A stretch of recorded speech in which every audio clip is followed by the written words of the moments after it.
À peine quelques restaurants ouverts pour des livraisons, mais la norme partout au pays, ce sont des pancartes affichant « fermé ».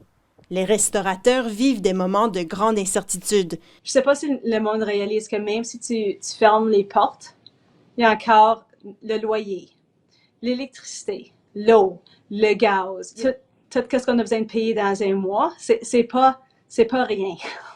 Selon un sondage de Restaurants Canada, déjà un restaurant sur 10 a mis la clé sous la porte en début de crise et presque 20% des restaurants risquent de fermer de façon définitive d'ici un mois. Ben, je pense que c'est stressant, mais tu sais, le gouvernement, ben, vous pouvez prendre un loan puis vous endetter. Ben, moi, je vais pas m'endetter.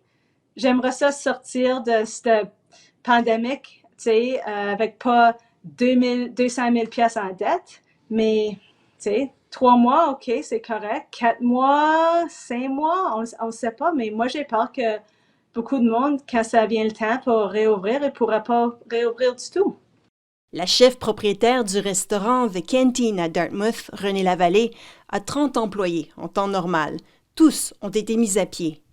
En Nouvelle-Écosse, c'est plus de 24 000 travailleurs dans le domaine de la restauration qui ont été licenciés depuis le début de la crise.